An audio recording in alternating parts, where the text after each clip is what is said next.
जब से सत्ता में आई है तब से एक मंत्री जो जम्मू कश्मीर से आते हैं उनकी ईमानदार छवि, उनके काम की खूब तारीफ होती रही है। आज हमारे साथ मौजूद हैं डॉक्टर जितेंद्र सिंह, जो जम्मू कश्मीर से सांसद भी हैं, और हमसे बात करेंगे कि कैसे अगले 10 सालों में भारत, जो विकसित भारत का सपना है प्रधानमंत्री मोदी का, कैसे भारत विकसित हो सकता है, क्योंकि इनके पास बहुत अहम मंत्रालयों की जिम्मेदारी भी है। इनसे जानते हैं स्पेस इकोनॉमी, जैसे इसरो जो कर रहा है दुनिया में, सारी दुनिया हैरान होती रही है, सरप्राइज होती है इसरो से। तो स्पेस इकोनॉमी कैसे हमें आगे बूस्ट कर सकती है अगले 10 सालों में सर? सबसे पहले तो बहुत बहुत धन्यवाद, आपने मुझे ये बताया कि मेरी तारीफ होती है जी।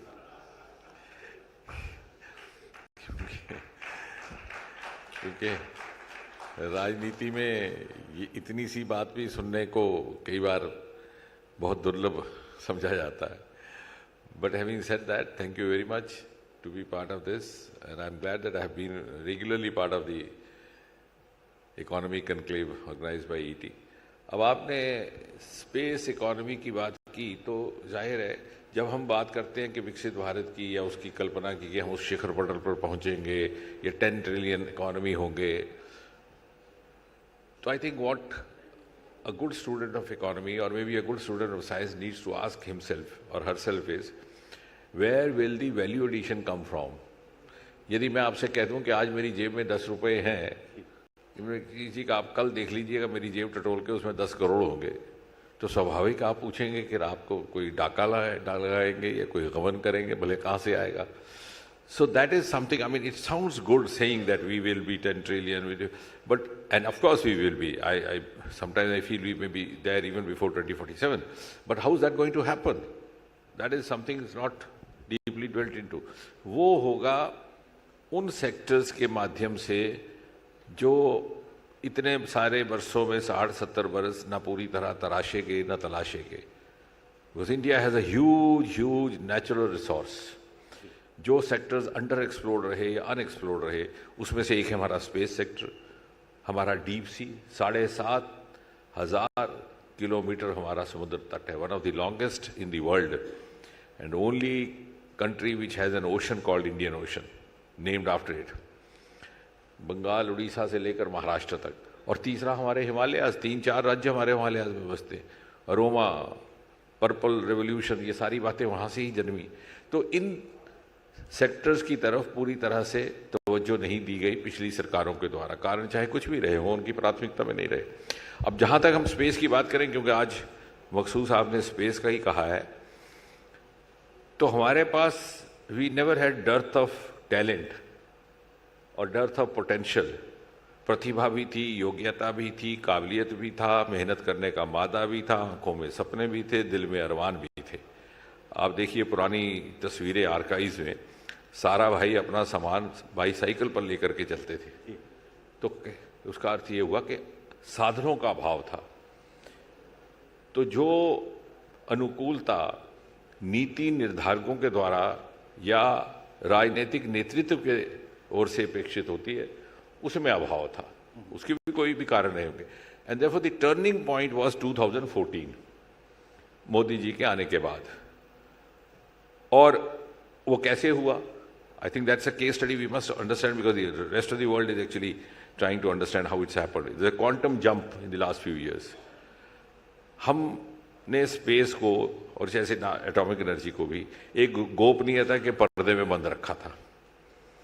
अगर कोई श्रीहरिकोटा के फाटक को झांक लेता तो उसकी रिपोर्ट हो जाती पुलिस में।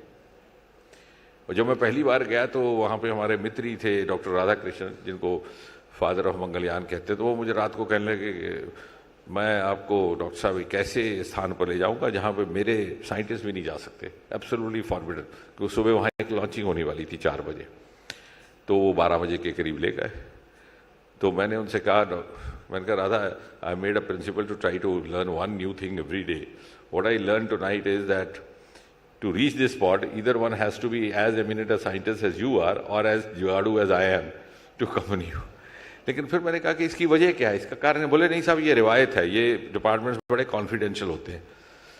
बट विल यू बिलीव, जब ये बात पीएम मोदी के आगे रखी गई He allowed us to open.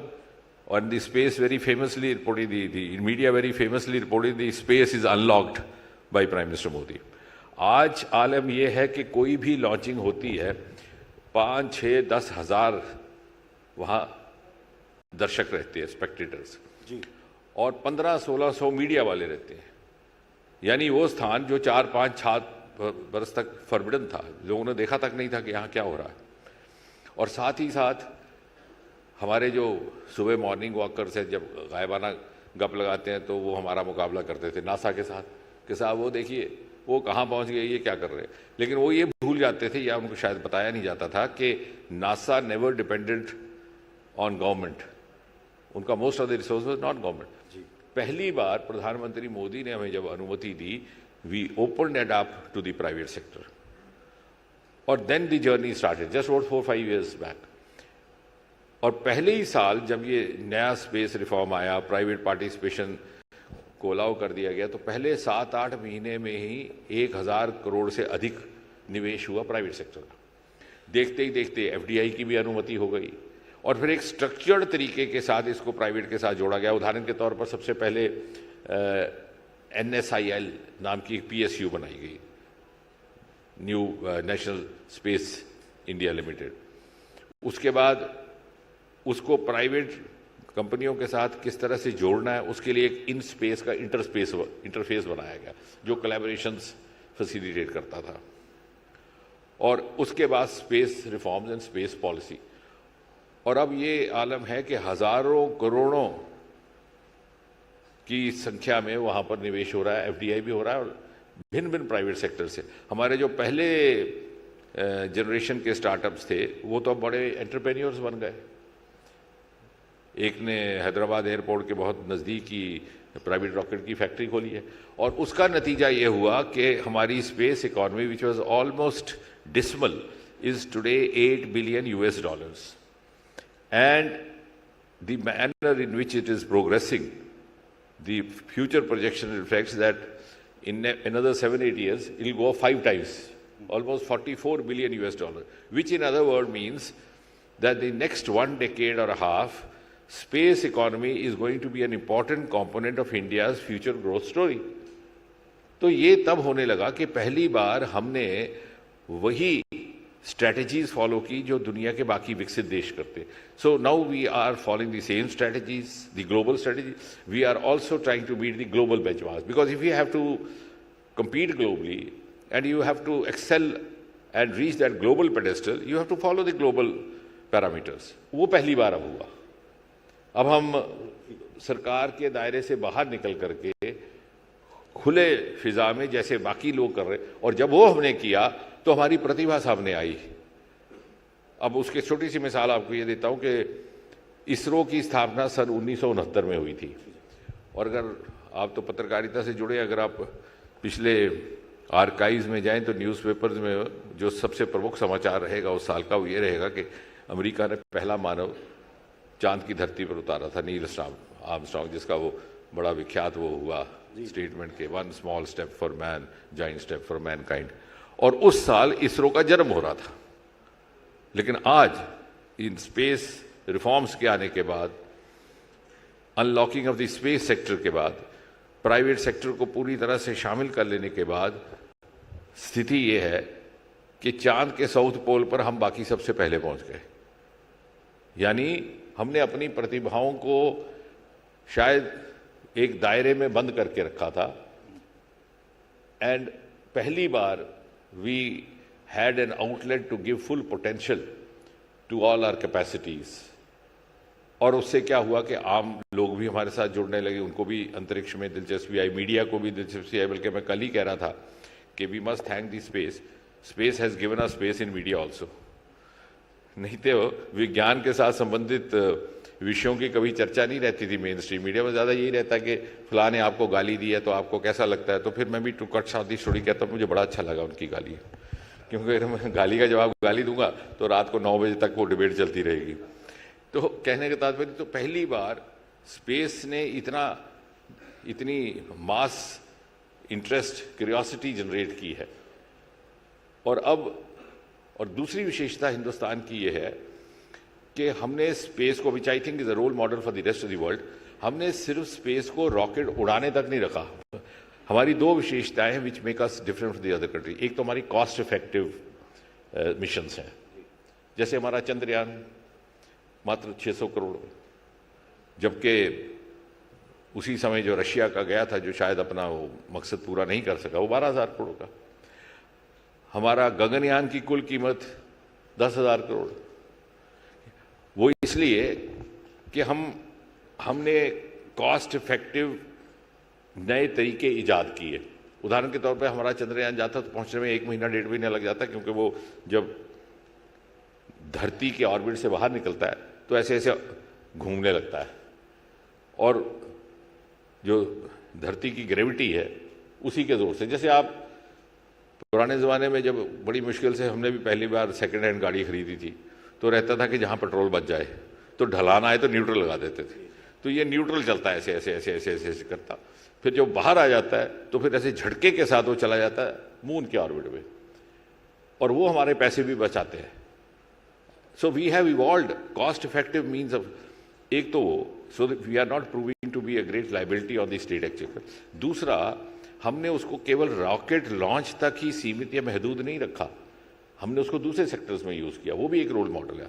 हमारा ये स्वामित्व कार्यक्रम है जो जिसकी मिसाल अब दुनिया भर में दी जाती है, जो mapping of farms, land, drone के माध्यम से, सैटेलाइट के माध्यम से, आपको रेवेन्यू ऑफिसर के पास जाने की जरूरत ही नहीं है, जो सिटीजन सेंट्रिक गवर्नेंस कहती है, उसकी एक बड़ी उम्दा मिसाल है। खुद ही आप अपनी मैपिंग करें, वो भी स्पेस। आपकी एग्रीकल्चर में सॉयल हेल्थ कार्ड्स, आपकी डिफेंस में तो है ही है, बॉर्डर मॉनिटरिंग, बॉर्डर सर्वेलेंस, इसी प्रकार हेल्थ में बहुत बड़ी मात्रा में, और आपके जितने भी दूसरे सेक्टर्स हैं, लगभग I think space has now entered, space technology has entered virtually every Indian household. Communication में हमारा एक set of satellites is dedicated to communication. ये जो आपका सब चल रहा है ताम झाम, इसमें भी कहीं ना कहीं ज़्यादा नहीं तो कम से कम थोड़ा बहुत रोल स्पेस टेक्नोलॉजी का भी है, और डिपार्टमेंट ऑफ स्पेस का, इसरो का भी है, because ISRO is also now catering to number of television channels offering their services.